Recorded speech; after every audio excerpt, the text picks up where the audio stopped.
Okay, hello everybody. We are starting the Divine Pymander today by Hermes Trismegistus. We'll do the first book right now. I'm really excited to do this. When I started this channel, I was going to start with this book, and but then someone plopped the Book of Enoch into my hands, and I saw that as a sign. So, and oh my goodness, Enoch is now my favorite writer ever. Um, But it's actually kind of weird because I'm seeing parallels between Enoch and Tris Trismegistus here. I'll read the first book. It's pretty short, for fairly short. It's more like a chapter, I guess. And then I will start my analysis. O my son, write this first book, both for humanity's sake and for piety towards God. For there can be no religion more true or just than to know the things that are, and to acknowledge thanks for all things to him that made them, which thing which thing I shall not cease continually to do. What then should a man do, O Father, to lead his life well, seeing there is nothing here true? Ah.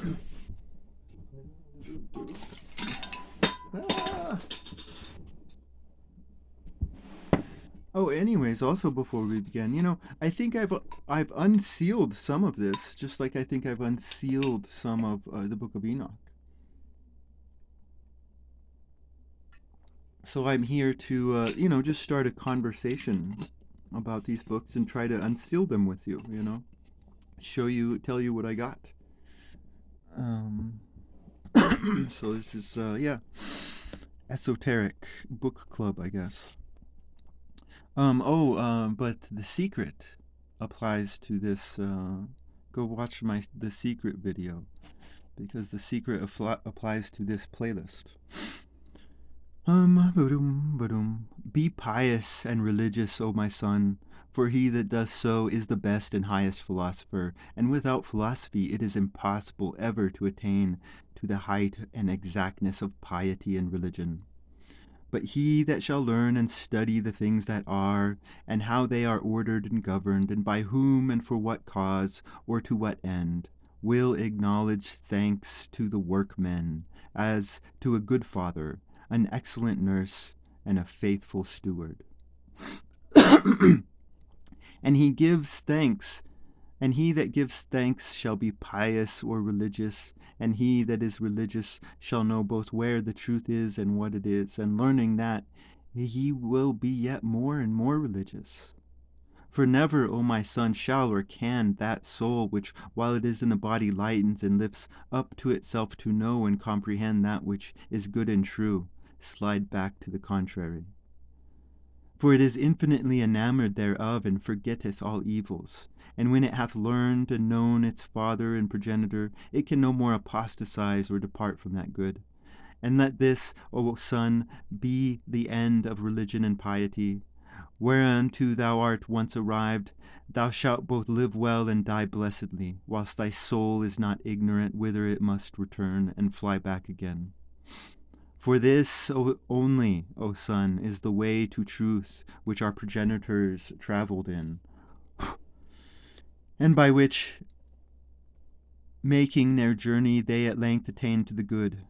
It is a venerable way and plain, but hard and difficult for the soul to go in that is in the body. For first must it war against its own self, and after much strife and dissension, it must be overcome of the part. For the contention is of one against two, whilst it flies away and they strive to hold and detain it. But the victory of both is not like. For the one hastens to that which is good, but the other is a neighbour to things that are evil.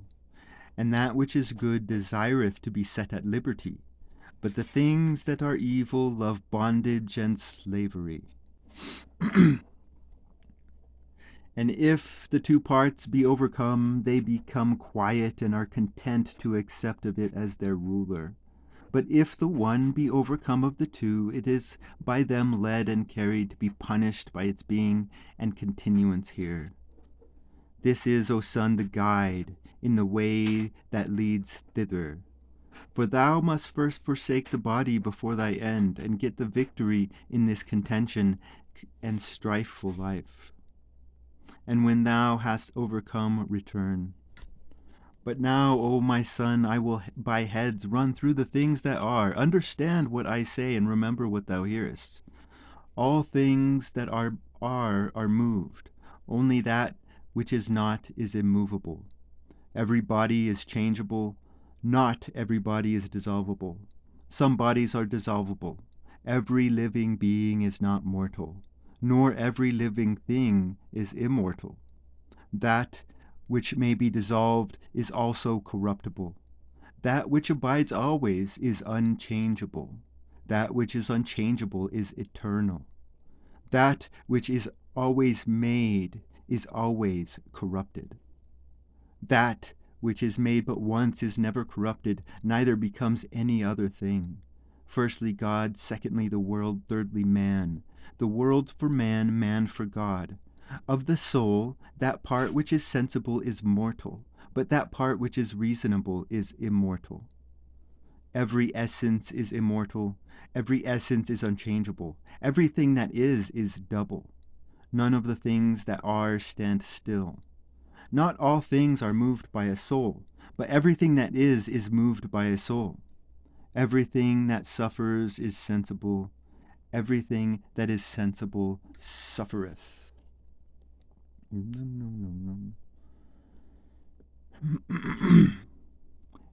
Everything that is sad rejoiceth also, and is a mortal living creature. Not everything that joyeth is also sad, but is an eternal living thing. Not every body is sick. Every body that is sick is dissolvable. The mind in God, reasoning or disputing or discoursing in man. Reason in the mind is void of suffering.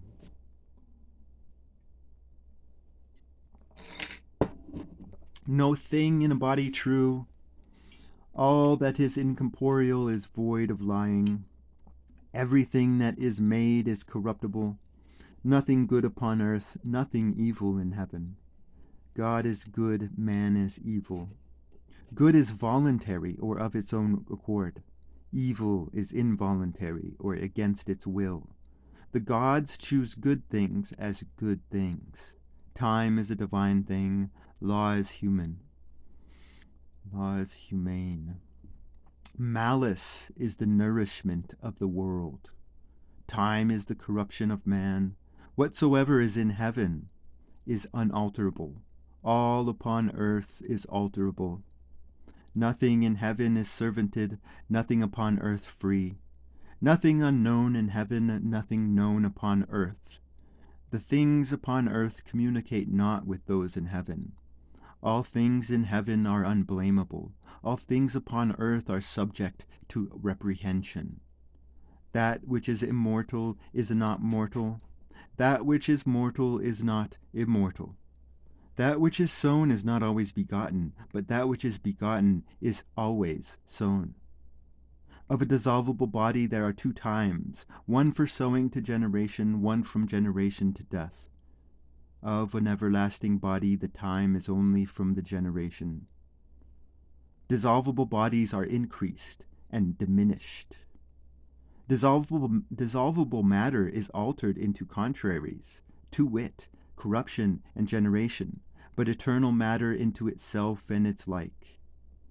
The generation of man is corruption. The corruption of man is the beginning of generation. That which offsprings or begetteth another is itself an offspring or begotten by another. Of things that are, some are in bodies, some in their ideas. Whatsoever things belong to operation or working are in a body. That which is immortal partakes not of that which is mortal.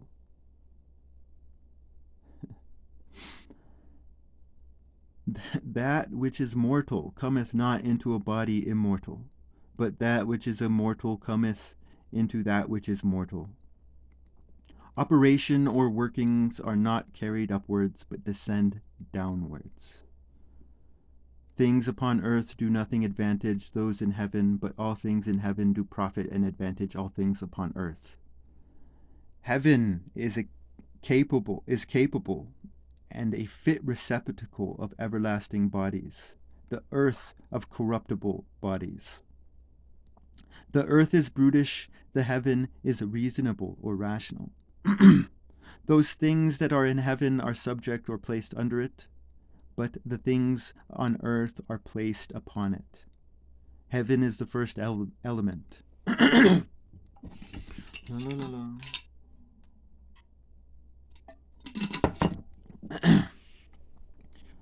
Providence is divine order. Necessity is the minister or servant of providence.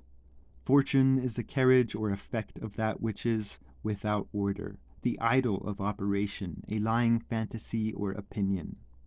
What is God? The immutable or unalterable good. What is man? An unchangeable evil. If thou perfectly remembers these heads, thou canst forget those things which in more words I have largely expounded unto thee, for these are the contents or abridgments of them.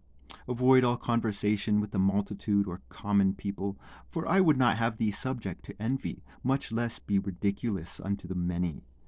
For the like always takes to itself that which is like, but the unlike never agrees with the unlike. Such discourses as these have very few auditors, and peradventure very few will have. But they have something peculiar unto themselves. They do rather sharpen and whet evil men to their maliciousness. Therefore it behoveth to avoid the multitude, and to take heed of them, as not understanding the virtue and power of the things that are said. How dost thou mean, O Father?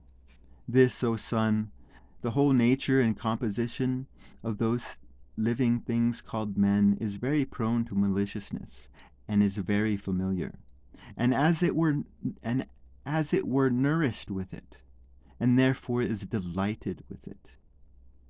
Now this wight, if it shall come to learn or know that the world was once made, and all things are done according to providence or necessity, destiny or fate, bearing rule over all, will he not be much worse than himself, despising the whole because it was made? And if he may lay the cause of evil upon fate or destiny, he will never abstain from any evil work. Wherefore we must look warily to such kind of people, that being in ignorance they may be less evil for fear of that which is hidden and kept secret. The end of the first book of Hermes. All right, there it is.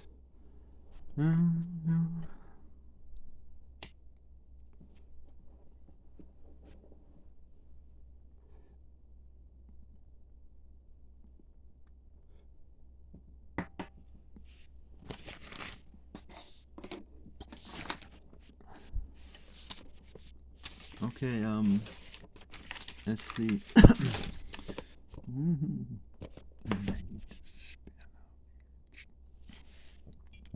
This book has 3 parts.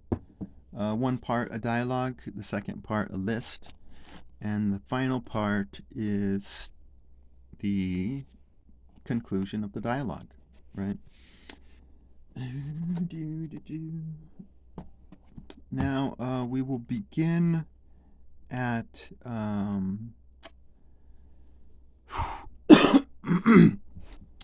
we will begin at the beginning of the final part,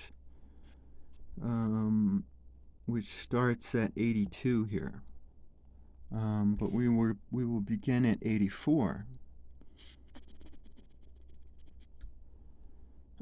For the like always takes to itself that which is like. This is still involved in 82 and 83. So the beginning of 84 is involved in 82 and 83. But here we go. He starts out, such discourses as these have very few auditors. Okay, and this next part of the sentence is confusing to me. and peradventure very few will have. What is the few, and what will they have? Uh, but they have something peculiar unto themselves. That's an intriguing line. But this first part of the line is very clear, right? He's challenging you to audit the book or the discourse. So that is what I have done. If you can read this, maybe translate it into computer somehow. Here is the audit. Now, this is just an audit of the list. I did not audit the dialogue itself. So, and, you know, criticize and correct any of this index, because this is an index, right? Correct and any part of the index that you need to. Because, I mean, oh my goodness, like, you have, like, the word unalterable, right? But then over here you have the word unchangeable. Oh my goodness. Like, these are two different words. Therefore, they should have two different meanings. But not necessarily, because what I claim this book is it's a word game, right? So Hermes is going to be playing word games with us. And he challenges us at the very end of that first book to he tells us that there are secret things within this book. And he gives us the reason why these things must remain hidden. That is because of the malicious, right? See, I said it started the Pymander, and then I started making notes on Enoch, but oh my goodness. Then I just started writing the notes in the Enoch book. So, I mean, what is to say about this list? Like, I mean, here we go. Increased, diminished. There's also the words dissolvable, corruptible, incorruptible, changeable.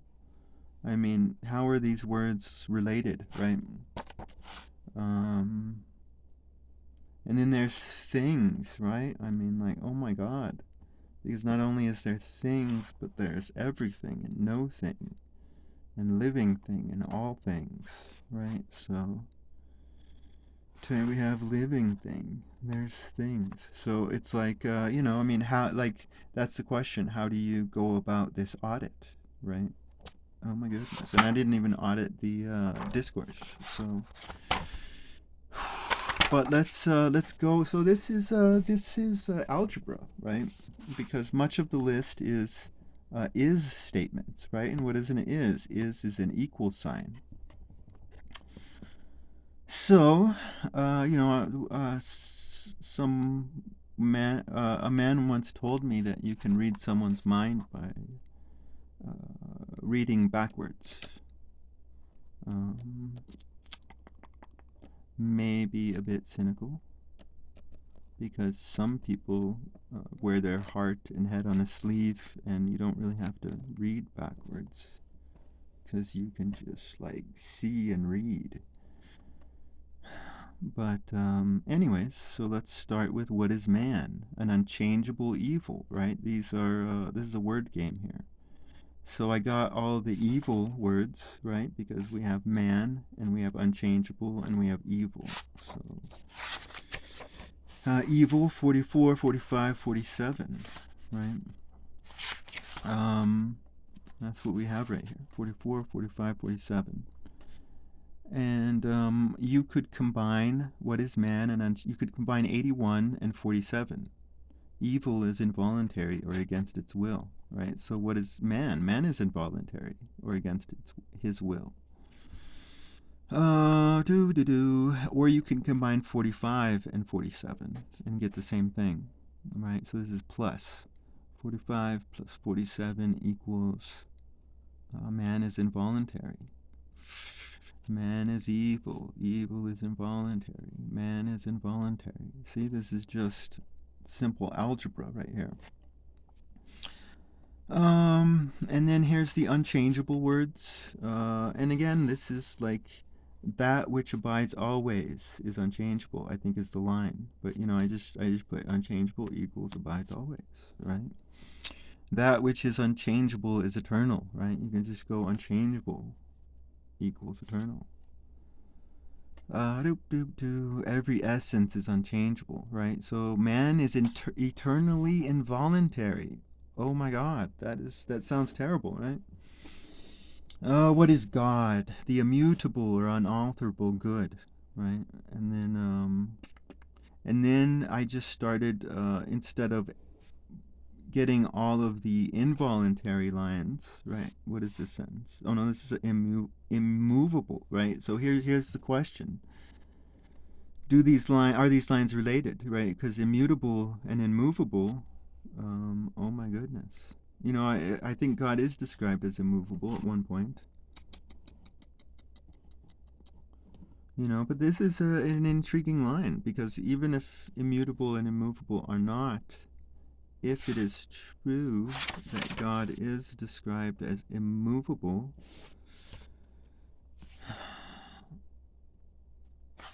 um, 31.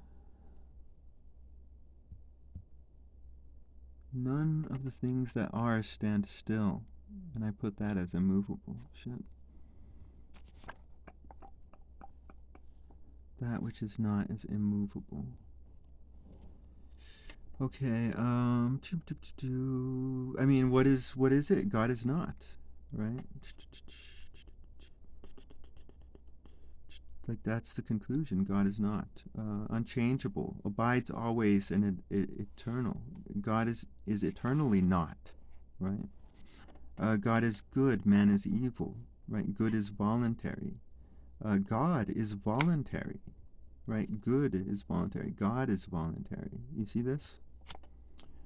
So I was doing this audit yesterday, right? I was doing the audit, and then I had like an aha moment.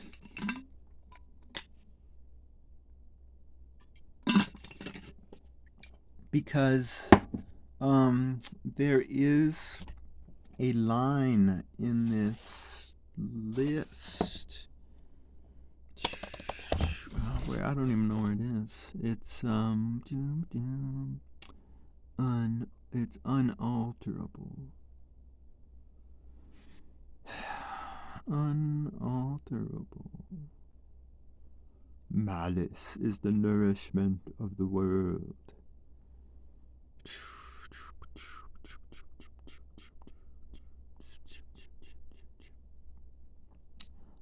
All upon earth is unalterable. Or alterable. No, it's heaven which is alterable. Shit, I passed it up. Get the fuck away from me. Oh, where the fuck are you? Unblameable. There's another one. Oh, there it is. There it is. Whatsoever is in heaven is unalterable. All upon earth is alterable. Okay, so I had just got done reading the book of Enoch, right? And I saw this line: whatsoever is in heaven is unalterable, right? And oh my God, like, think about it like this. What is he talking about? He's talking about resoluteness, right? That is a reading of the word unalterable. Men who are unalterable are resolute, right? And Enoch himself constantly says that resoluteness is of the heavens. It's of the good men. And if you're not resolute, you are alterable, right? So if you are not resolute, you are alterable. So, I mean, people come in, they see the words heaven and earth, and they start to think like theology, right? But what I'm claiming this is that this is poetry.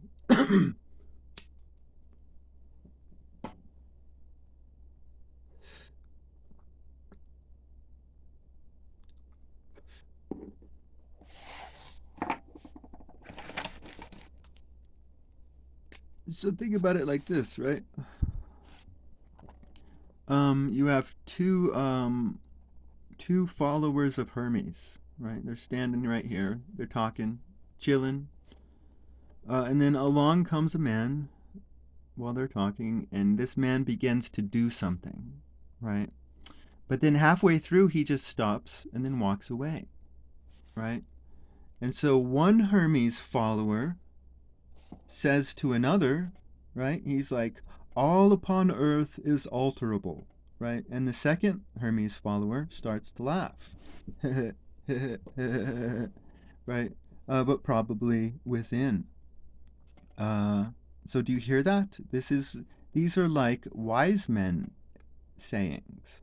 All upon earth is alterable, right? So you have two Hermes followers, and then a second man comes along.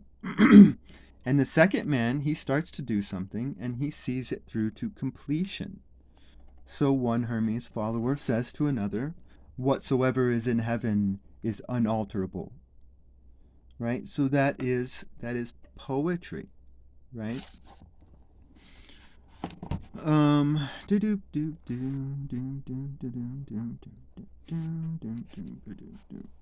So let's go back here and explain malice is the nourishment of the world, because this is explosive, right? Once you understand it.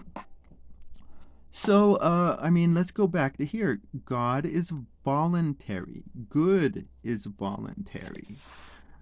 Evil in 47 is involuntary. Man is involuntary. Oh my God, this is so totally Enoch, right? Because Enoch is also a man of radical freedom. And that's what he's saying. He's like the good people, right? Because he's not talking, like, people see this God stuff and they start to think about the personage, the ego of God, right? And they create this like very insecure God, right? Who's like just so desperate for someone to praise him, you know? It's like, hey, praise me, someone sing my glories, please. I need it. Like a tweaker, like a tweaking God, you know? Someone tell me I'm glorious. Someone. But God here is not talking about God at all, right? God here is being used poetically, not theologically. He's not saying men are gods, right? This is not to be taken literally. Poetically, the men who act divinely are the men of free will, right? The men who act divinely are the men of free will. The men who act with contempt of another man's will and contempt of their own will. So here we are talking about addiction, right? So a man is involuntary if he is an addict. So this is a personal spiritual battle, right? And we can't, like when I'm speaking, people might be hearing politics, but essentially this is the battle between the God and the man, or between the control freaks, right? The control freaks, because that is another aspect of this involuntary, in that it's not only addiction, but it's someone who wants to control you and control your will, because they have no respect for your will. In turn, they have no respect for their will, because a lot of men or women who want to dominate don't have a will of their own, and you are their will, so they tell you what to do. You are their hand. You are their strong, mighty hand. Damn it. Let's see. There it is.